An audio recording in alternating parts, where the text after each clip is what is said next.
Olá a todos, tudo bem? Hoje eu resolvi dar uma passadinha rápida aqui, não para falar sobre gestão pública, mas trazer alguns parâmetros do setor privado. A gente está chegando ao fim de mais um ano, né? Estamos fechando já o 2024 e com algumas perspectivas positivas, por que não, né? Para a economia brasileira em 2025. Me preocupa muito quando eu falo em gestão privada, porque grande parte das empresas brasileiras são pequenas e médias empresas, né? Que empregam, que recolhem impostos, que movimentam o PIB, né? Que gera a economia de cada município brasileiro vida afora, né? Hoje eu bati um papo com 3 empreendedores do setor de panificação. E eu fiquei muito assustado, sabe? Porque são pessoas que dominam o negócio, ou seja, fazer pão, o cara conhece de cor e decorado. Mas tem, infelizmente, um limite, uma deficiência muito grande de gestão de produção e não só financeira, né? Porque muitas vezes a gente fala assim, um empresário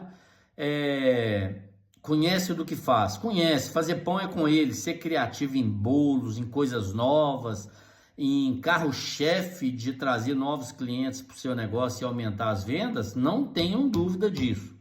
Mas me assustou muito, principalmente quando a gente toca em alguns pontos muito neurálgicos, para não falar a verdade com vocês, né?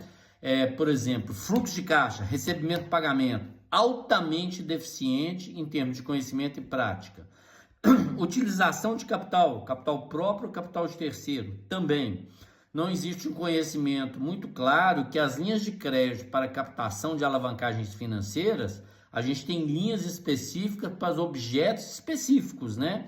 Eu não posso pegar dinheiro para fluxo de caixa com outro tipo de financiamento. Eu tenho que enquadrar a minha demanda com o objeto de alavancagem que o mercado financeiro está oferecendo. E por aí vai. Tem muito empresário que, quando ele não controla muito bem a questão do fluxo de caixa, que é o recebimento e pagamento, muitas vezes falta recurso financeiro, falta capital, mas assustem.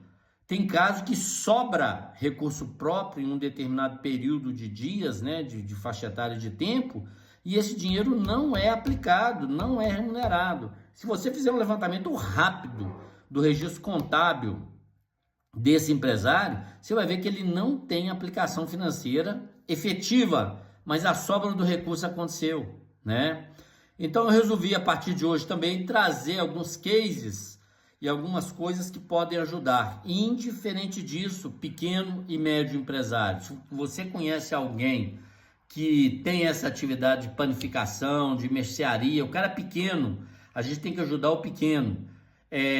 Divulguem, por gentileza. Eu estou disposto a ajudar essas pessoas a dedicar parte da minha vida a combinar com ele e viver com ele os seus limites, as suas dificuldades e promover o crescimento. O nosso PIB tem um peso muito grande nas pequenas e médias empresas. A gente precisa fazer alguma coisa para que esse pessoal ajude a alavancar as riquezas do nosso país.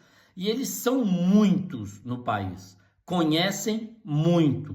O único problema é que não foi dado a eles a oportunidade de conhecer indicadores, de conhecer técnicas de gestão financeira, e vou além. A gestão financeira é importante, mas a gestão operacional. Se você às vezes chegar numa panificadora, né, em um sistema de panificação, e perguntar para o padeiro lá, quantos quilos de massa você colocou? Não sei ao certo.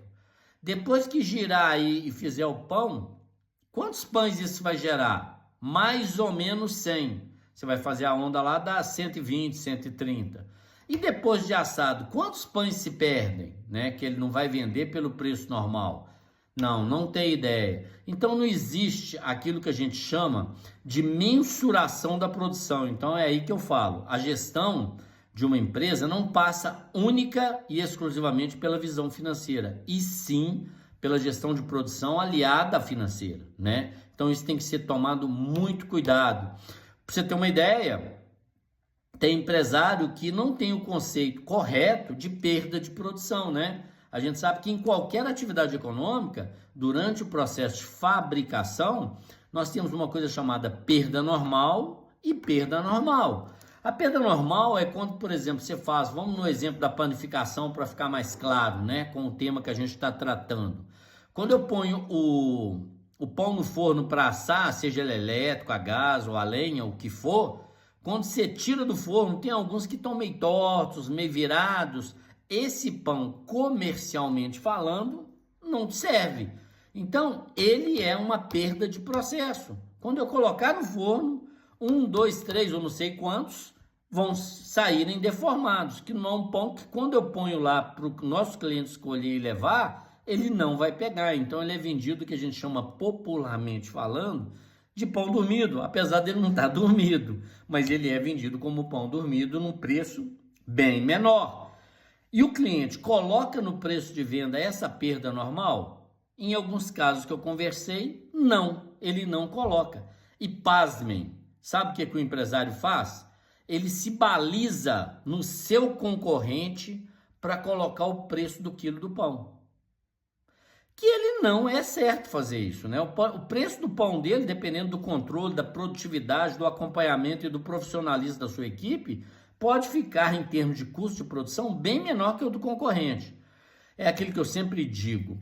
O empresário está muito mais preocupado com a quantidade que ele vai vender, ou seja, o faturamento, quanto de dinheiro que vai entrar, do que efetivamente saber quanto que vai custar essa venda dele lá fora, né? Vamos bater um papo aí mais frequente sobre isso, é uma área que eu gosto muito, a gente pode bater um papo muito bacana e ajudar muita gente. Mantenha um contato, um grande abraço.